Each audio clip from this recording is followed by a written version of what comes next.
It's been a struggle emotionally, mentally, and physically. And it got to the point where teaching was something that I really enjoyed and where I literally dreaded what I did. Every day coming home, going to sleep, repeating it over and over and over again, especially on Sunday when you get the Sunday scaries. Oh my goodness. The workload was killing me. The like non-stop to-do list that just you could never tick off your list because there was just consistently so much to do. Consistently doing observations. You have reports, you have to prepare your resources, you have to do planning, you have to do meetings. It does not stop. Because why don't we have like a teacher union where we can voice our opinion so that we don't get mistreated? Why can't we get counseling or whatever it may be? Because the amount of stress that we go through and pressure that gets put onto us, it's insane.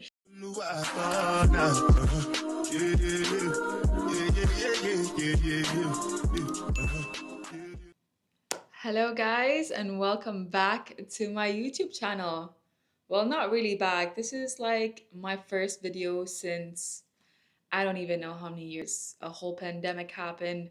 I quit my teaching job, that's why we're here. But I actually made this video twice. Well, this is my second time making this video. I already made this video before and I got a little too emotional.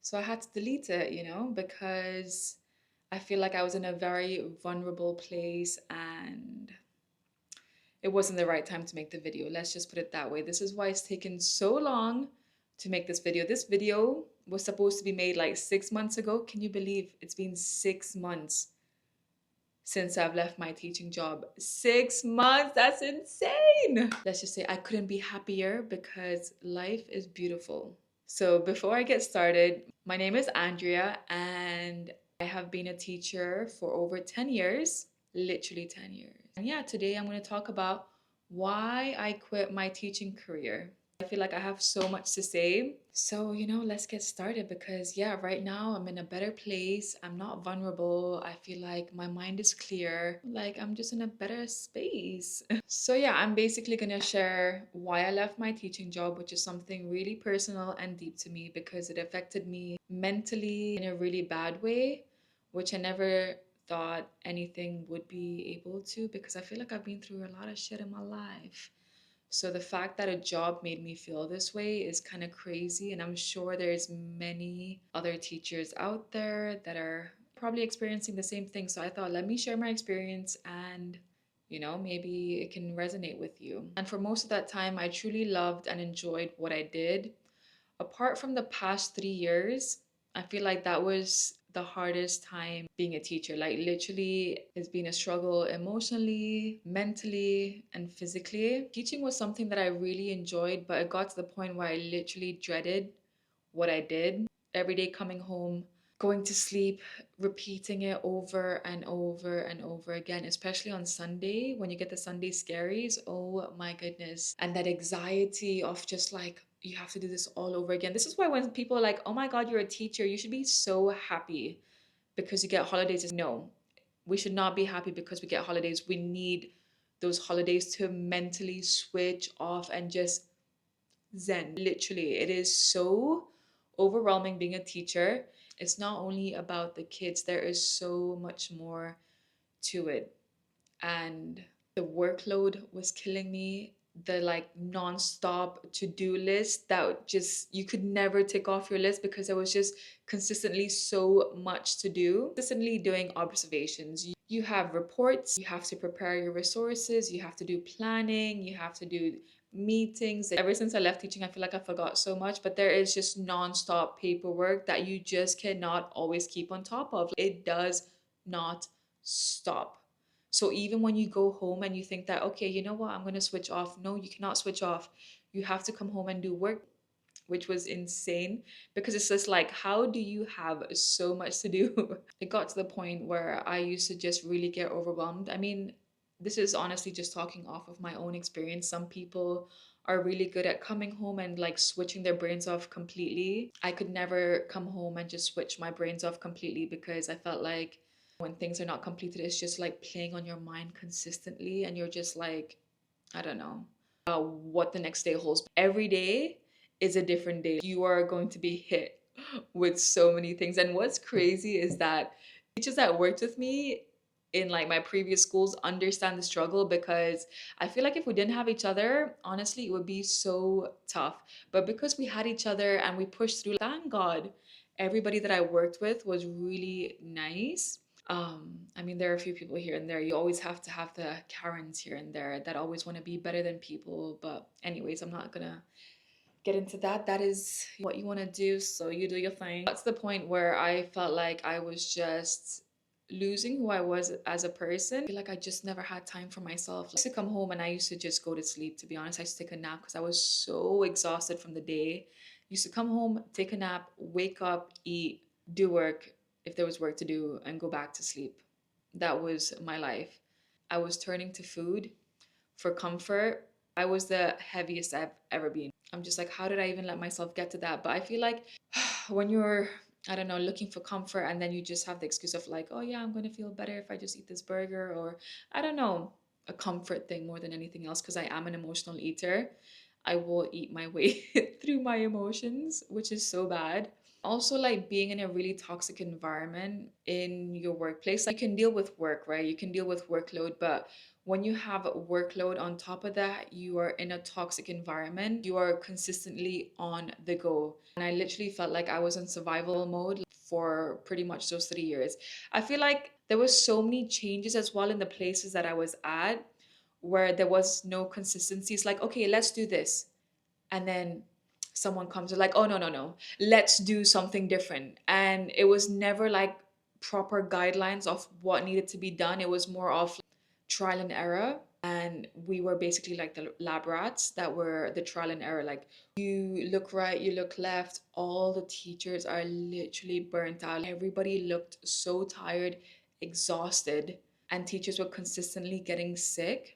It's so sad. Talking about getting sick, like I'm just thinking one of the times I remember like coming to work, and no, I went to the office where my year leader was at, and she was with my vice principal at the time and another head of department. And I went in and I basically barely had any voice. And I was saying, I was just like, I don't know if I can make it through the whole. Like, first of all, I should have taken a sick leave, because why am I coming into work if I can't even talk? I'm like struggling to talk. It's actually really sad when I think about it, because I wish at the time I could go to someone to report this, because I feel like this should never be acceptable anywhere. Basically, I went to say, hey, can I leave a little bit earlier once the kids go home so I can go home, because I clearly don't feel well. Like, I had bronchitis. I don't know if I'm saying it right. Bronchitis. Excuse me. I don't know if I'm saying it right or not. But my year leader kind of looks at the vice principal and she's like, "Oh, Andrea, how many sick days have you already had?" And I'm thinking to myself, well, I don't count my sick days. And so they're referring back to when I had COVID, because they counted my sick days. And it was 9 days, because it was from like I got COVID on the night on like a Friday, and I only returned to work I think the following Monday, because by law you had to be in quarantine or whatever it was for like 5 days, right? And so they counted that as my sick days, which is fine. Everybody has their own policy. And then I was like, oh, I'm not sure. And then she kind of looked at her colleague and she was like, well, looked at my year leader and was just like, if this was in the UK and you complained about a little chest pain, they would laugh and tell you to go home. Wow. I was just like, okay. I literally walked away to my classroom and I was in disbelief, because I'm like, how are these people supposed to be leading a school and you are talking to me like that? I could have clearly taken a sick leave, but I chose to come in. There was a lot of leaders in that room, and I'm just like, if someone just spoke up and said, hey, well, actually, that wasn't nice to say. Like, why are you saying that to someone when you're sick? That's disgusting. Say that to people and like think that's okay. And this is why I feel like teachers feel so burnt out, because even when you choose to take a sick day, right, you're sick, you cannot come into work.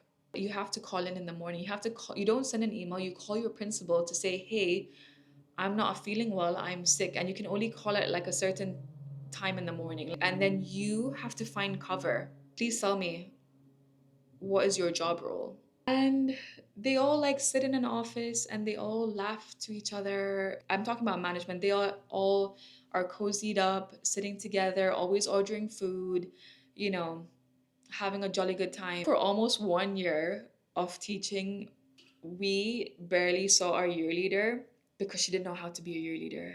It's literally because of, let's just say, connections, right? This is when I'm saying like management or whatever all stick together and like team up and are just like it's them against you, which should never be the case, because how are we working in a school when we all, it's like a domino effect. We all need to be working together, not against each other. Going into these meetings and pretending everything's okay when we can't voice our opinion and say, hey, well, you know what? You've been our year leader for almost a year.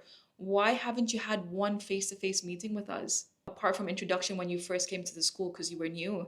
There were like so many things that just didn't make sense. But hey, who am I, right? At the end of the day, it's not my school. But it's just things like this where you stop and think, that's not fair, because we are all supposed to be working in a team together and trying to make the school better rather than I'm going to mess with you mentally. There was just so many things. And I probably forgot loads of things as well because there was just so much literally every single day. I honestly wish we had a reality TV show because oh my goodness, the fakeness you would see would be unreal, because in front of parents, oh hi, la la la, like, but they don't even know the child's name, but yet they want to comment about the child, but you don't know anything about the child, but in front of the parents like, oh, so and so had a good day today. Oh, okay, yeah, sure, they had a good day today because you really know, because you've just been sitting in your office all day, right? A non-stop toxic circle where you wake up, go to sleep, and you're just doing the same thing consistently over and over and over again. And I am like a really sociable person. And then during that time, I felt like I did not want to see anybody. I did not want to be around people, or even if I was around people, I just wasn't myself really, because you're just exhausted to even be out. Not a lot of people know about teachers is that we're not only a teacher, we're a counselor, a planner, a referee, literally like stop fighting. An emotional support system to like 20 plus children, consistently being observed and critiqued about your teaching, and no one actually tells you what they're actually looking for, which is crazy, because how are you trying to come into an observation and not actually know what you're observing me on? And then this is like before, right? This is when everything all started. Later on, I feel like when management changed and stuff, they had a better understanding of what they were looking for. But at the start, and it's crazy, just even like thinking about the observations and things that we had to do. And we would get observations literally weekly. I'm talking about went to your classroom, observe you on whatever it would be that they're looking for. Now you have to prep your classroom the night before, do planning, your TA, what she has to do, prepare, because it's not just an observation. You have, first of all, like five different abilities in your classroom, from like a genius to like a smart child to then mid, low, and then you have your SEN children. And there's always so many SEN children. And do the SEN department do their job? No, because there's too many SEN. Anyways, like I said, all schools are different. So yeah, you have to get ready to be able to basically have an outstanding lesson for all of these children on a weekly basis, on top of doing everything else that you need to do. And the stress and anxiety that you get, because sometimes it's your principal coming into your classroom, it's your vice principal, there's always like two people coming into your classroom just watching everything that you do. And oh my goodness, the amount of anxiety that you get is insane. To be observed every single week, it just doesn't make sense. Like, why don't you train us? And this is not, I remember this was like actually in October when the kids had just come in. So imagine, I'm now in the early years department, so kids are settling in. They are like 4 to 5 years old, and you're telling me that you're going to start observing me in October when school just started in September. Not even October. I think it was September. I'm not even sure now. I can't remember. But yeah, it's like straight away. So kids are still crying, settling in, and you're coming in for observations. Like, how is that fair? Like, make it make sense. You know what I mean?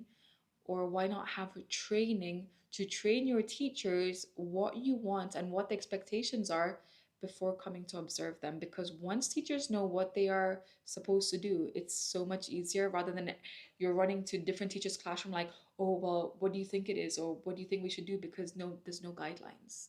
So I really feel sorry for the teachers that do come from overseas and come here and are just bombarded with this stuff. with the observations and like the work overload, because I can imagine how overwhelming it must be. Because I've been here, so I understand what's expected and stuff over time. Like, as bad as it sounds, it's basically what it is. If you're tight with management, they will see you through and through. Because I know some teachers that have gone through some shit just because the principal doesn't like them. Like, they have literally fired them on the spot just because. That's the thing. Even if you look at all like Indeed or LinkedIn and stuff, what are the jobs that's mostly available? Teaching jobs, because the staff turnover is insane literally all the time. You just can't do it anymore. They're like, yeah, ma salama, I am done with this. I remember that one year, imagine there were like 9 teachers that left from my department in all FS1 and FS2. Like, that's insane. There was only about like 3 teachers left in total from a whole department. Never mind the whole school. I can't even remember, but it was like maybe 30 or 40 teachers altogether. That's insane. And yeah, so going also back to these observations, I used to get so scared. Well, not scared. I used to literally have anxiety, this noise ringing in my ear, thinking about how I can do this better or how I can do that better, and just like, what could you do to make something work better? Think about it, you're just like, that is not healthy. That I literally started taking ashwagandha just so I could be in a better state of mind when I do these observations and not panic and stuff when they come into my class. Like, isn't that insane? Why would you do that to your teachers? I understand you need to do observations, do what you got to do, that's fine, but before you do that, don't you think you should first train them on how you want your lessons to be? Because teachers can't be their own individual teachers anymore. No, teachers all have to do the same thing through each class. So you are basically told how to teach. You're not a free teacher anymore, which is so sad, because before teachers, you used to go into teachers' classrooms and you're like, oh, I really like the way you did your circle time.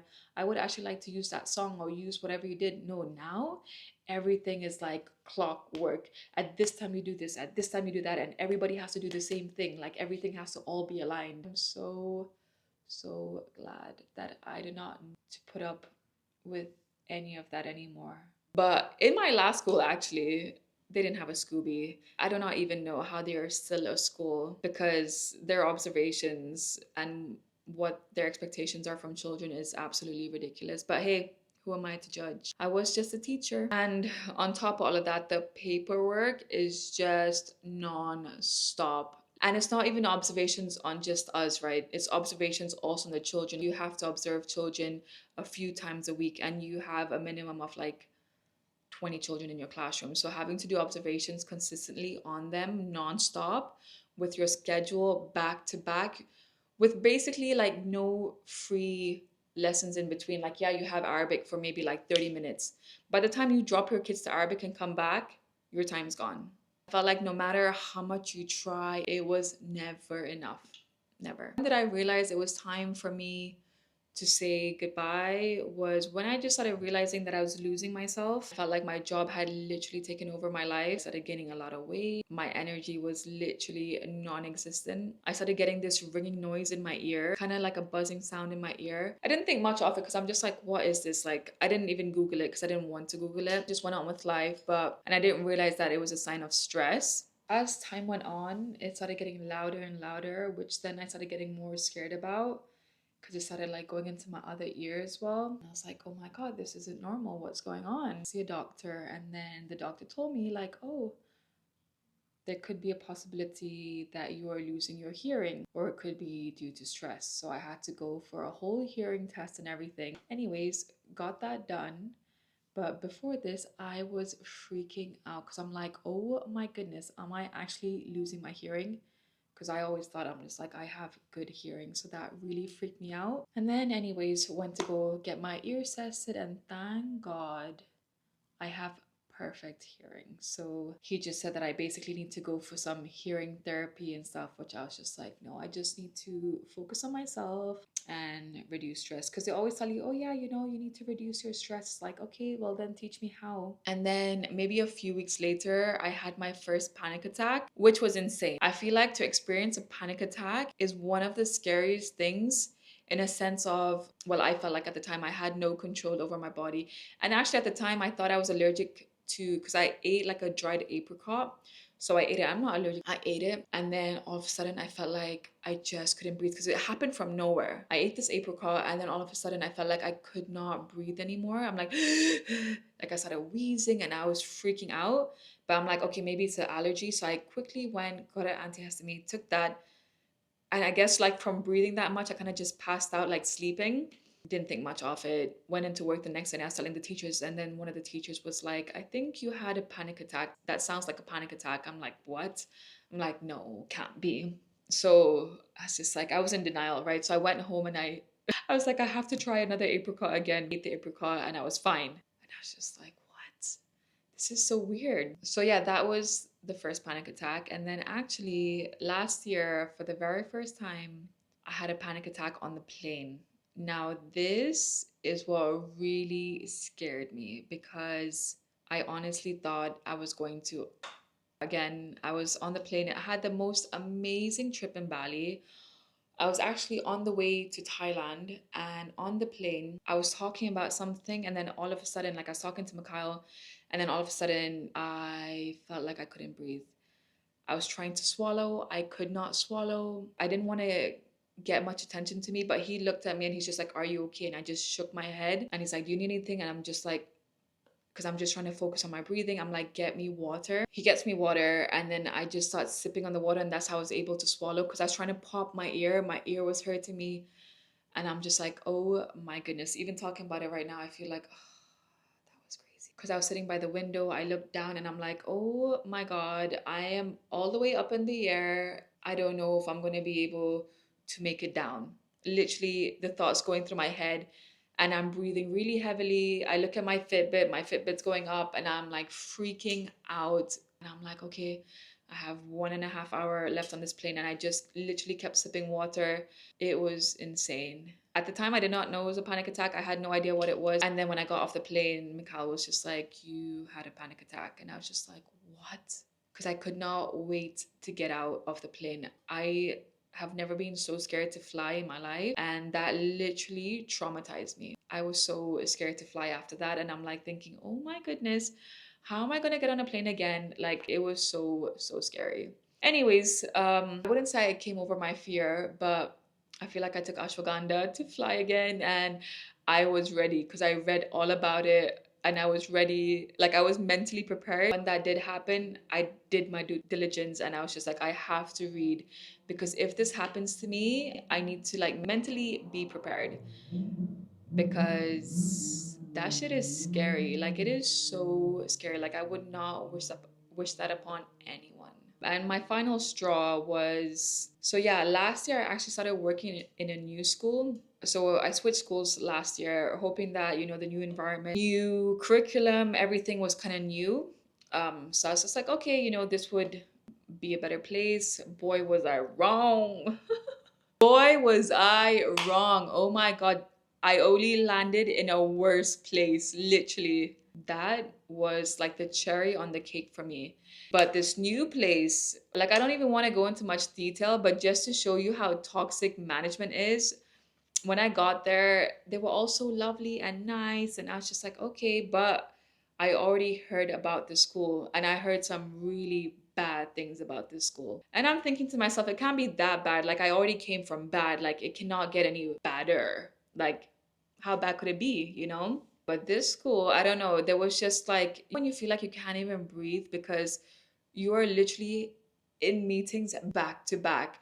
And this was when the kids weren't even in. And I'm like, it was just kind of nuts. When you're like trying to sit to eat and then all of a sudden she's like, oh yeah, you have a meeting at this time. Oh, you have a meeting at this time. And it's just like consistently, this is supposed to be like, settling in. You of course, like it's always going to be overwhelming, but I've been through it.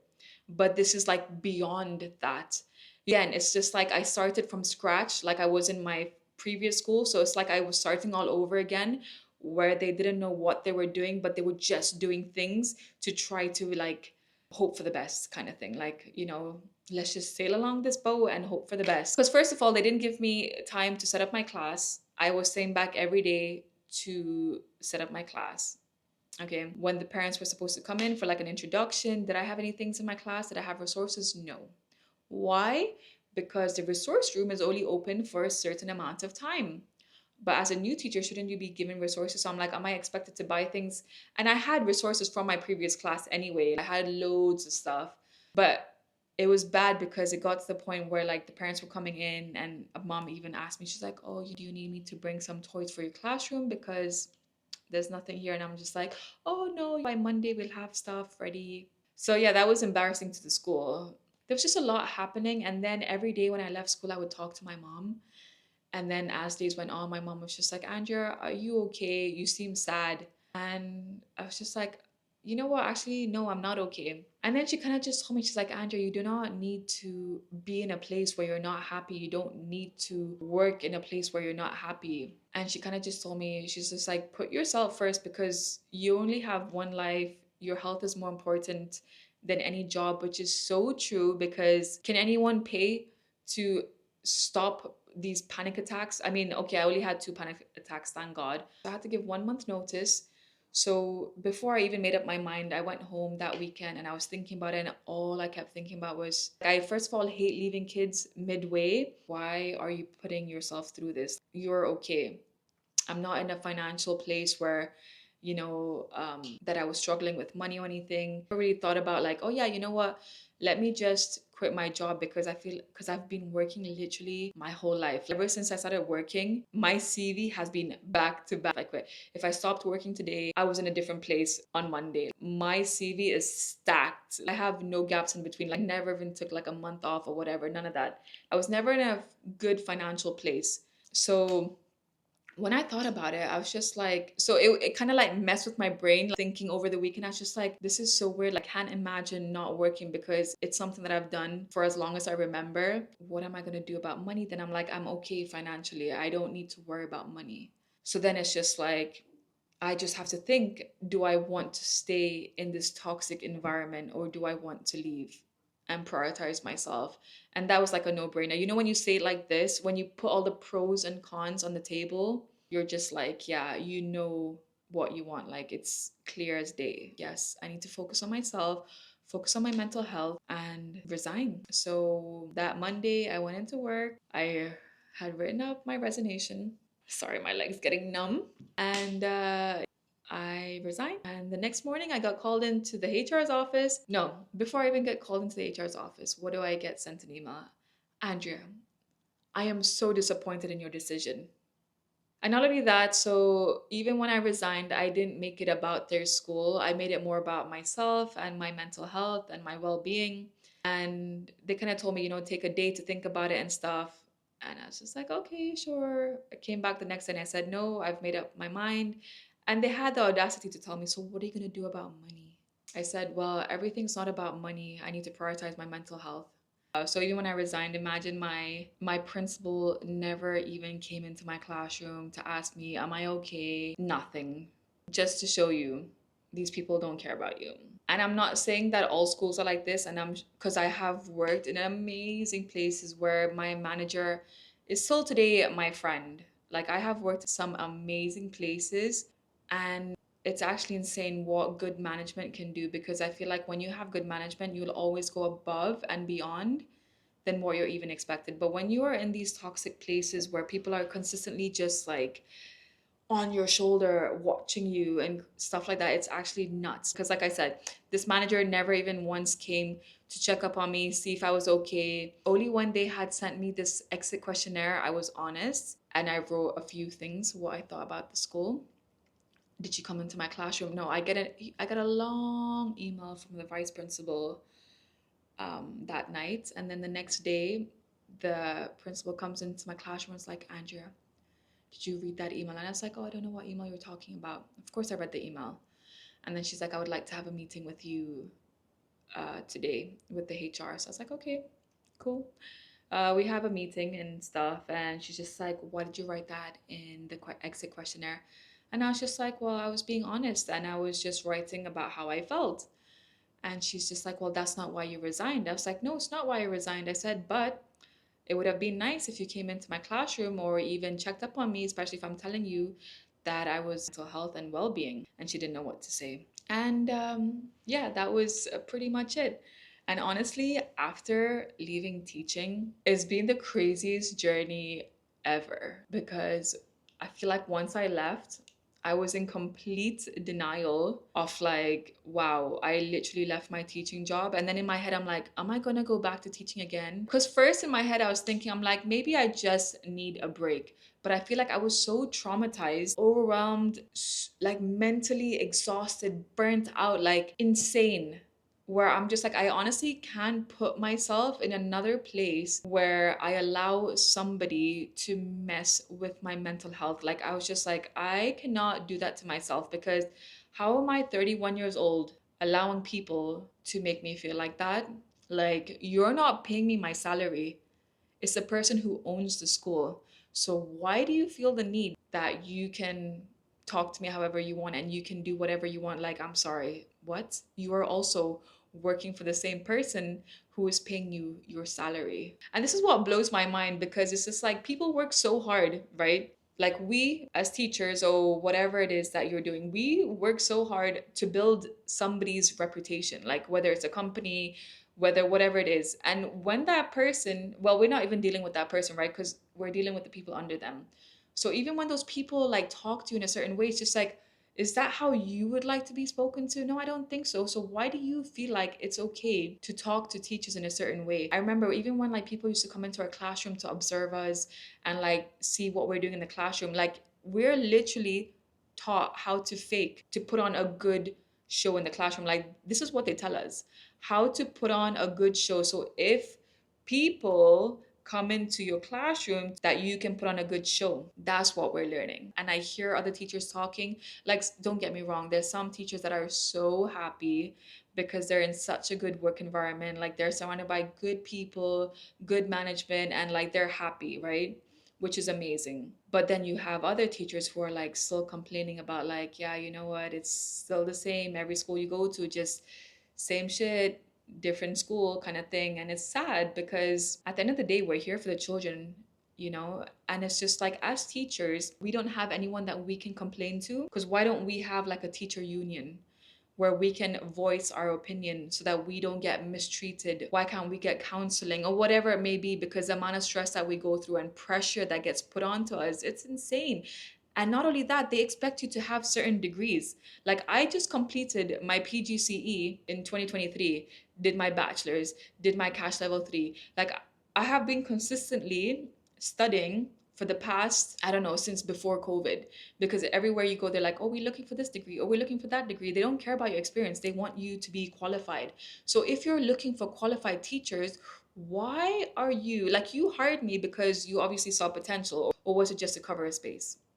Obviously to just cover a space, right? I wish teachers had a union that they could speak to, someone they could talk to, or whatever it may be, because I feel like so many teachers are trapped. Teachers that come here from the UK or wherever it is that they're coming from, and they come here and they're like, whoa, I have no one to talk to. They're lonely. They can't voice their opinion. They're sad. They're depressed. They're away from their family. Like, I cannot even imagine what that feels like. And then they're stuck here because they don't even know the laws of what you can do, what you can't do. If you're watching this video and you are either burnt out, overwhelmed, tired, frustrated, have anxiety, can't switch your brain off, stressed, feel like you are overworked, I feel like these are signs where you either need to like change schools or take a break for a while. Because sometimes I feel like you can take a break and you can come back and you're like, okay, I feel better now and I'm ready to deal with whatever. But I feel like because what I went through, I honestly cannot go through that again. So one of the most important things, if you are, whatever it is, even if you are working, if you're secure, if you're happy, whatever it is, always make sure you have an emergency fund. You should make sure you have a savings for at least 6 months, because you just never know what could happen, right?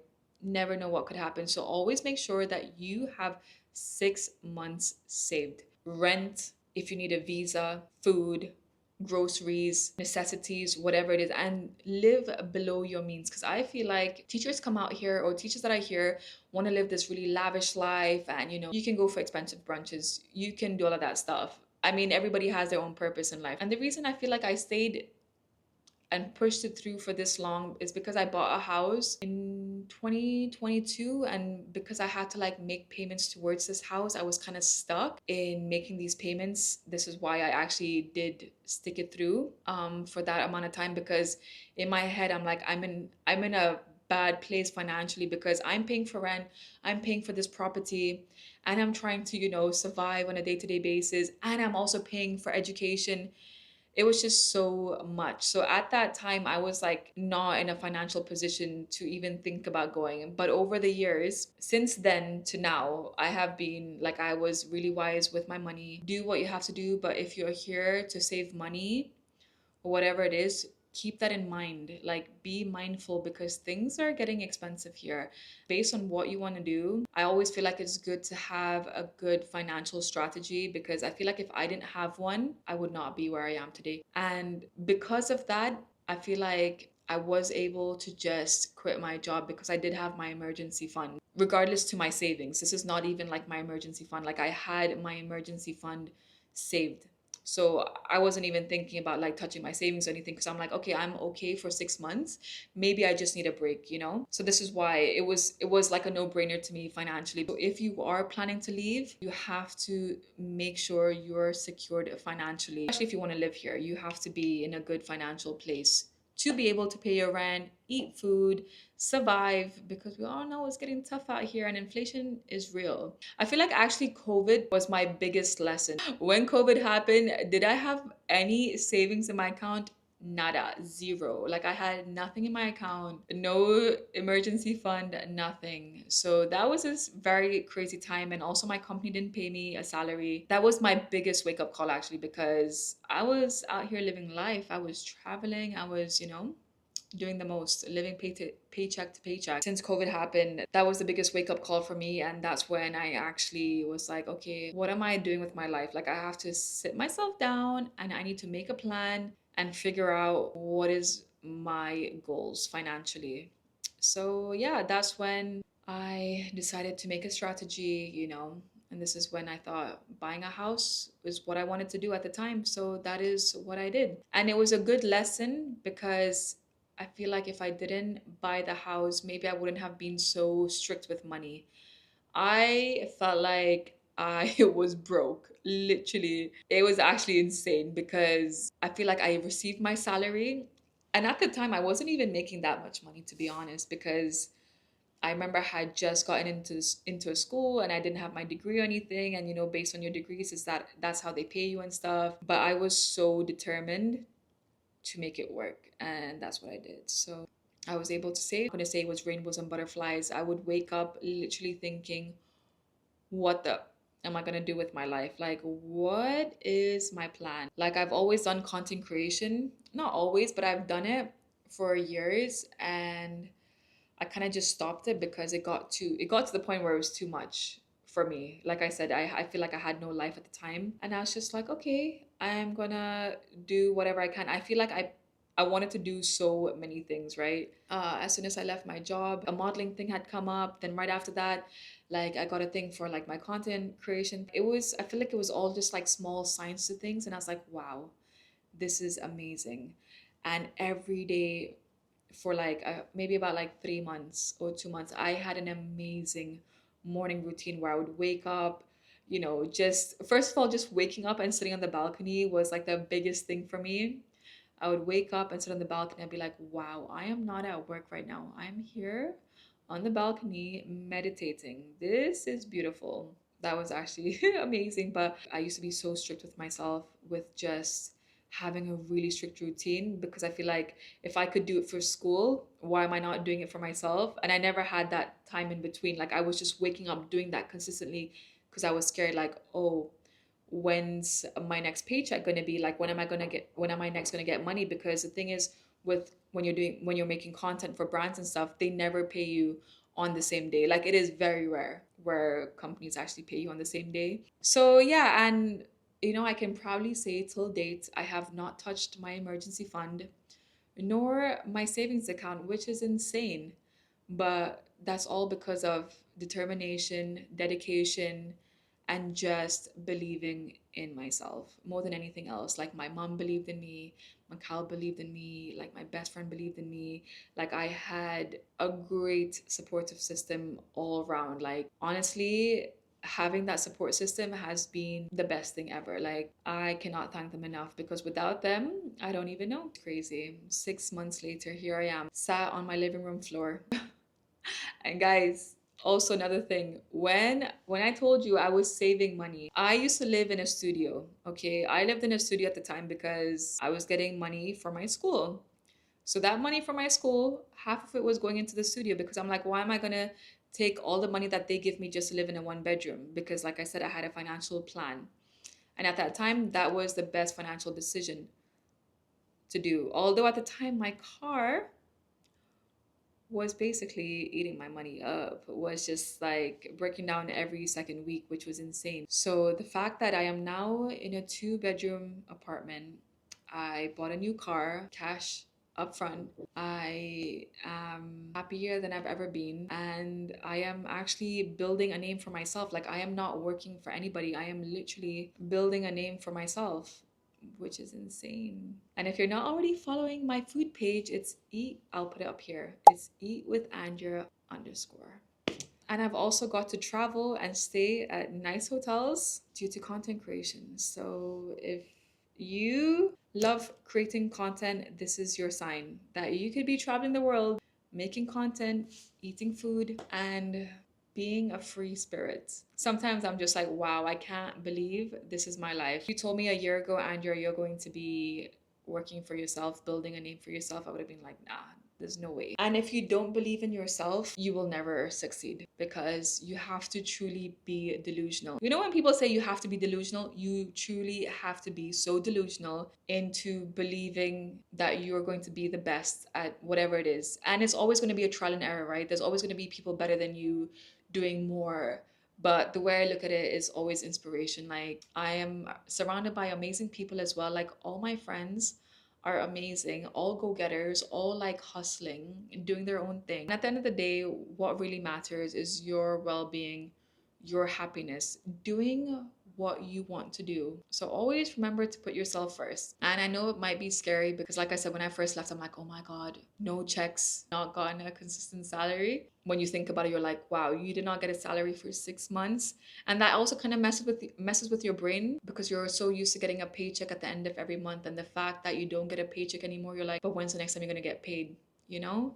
But again, like I said, it's all about, I don't know, being mindful. I mean, I can make a whole other video about finances because I feel like that's a very in-depth topic about finances, about finances itself is a very in-depth topic, right? About like just it is a big topic to talk about, and I feel like I've done a lot of talking. If you do want me to talk more about finances and things like that, comment below and I will be sure to make a video about finances. And yeah, and I'm glad that I made this video 6 months later because honestly, if I made the video at the time, I did not know where my journey was going to be or where it was going to take me. But I am now in a better place, like I said, mentally, everything. I'm in a better place and I know what I want. At the time, I was confused, lost, and just like, what am I doing with my life? You know, when you just feel like, how am I 31 years old and you are not working? What are you doing with your life? I know what I want. I know what I'm doing with my life. I hope this helped you if you are thinking about leaving teaching. I mean, it's not about helping you. This video was just my journey and my journey personally. I did delete all my work experiences on LinkedIn, so please don't try and find me on LinkedIn and see where I was working. I'm not trying to get anyone into trouble. I had to be mindful about what I was saying. So yeah, because you do have to be mindful. I was just, like I said, talking about my own experience and how it affected me mentally. And sometimes it's just not worth it. So yeah, I hope you enjoyed my video. I will be making more videos about fun things. Don't forget, I can't believe I'm saying this, but don't forget to hit that subscribe button, give this video a thumbs up, and I hope you enjoyed it. If you do have any questions, please comment below. I will be happy to answer you. And yeah, it was nice talking to you guys. It kind of feels weird talking to the camera again because it's been so many years, but I'm so glad that I finally made this video. So bye.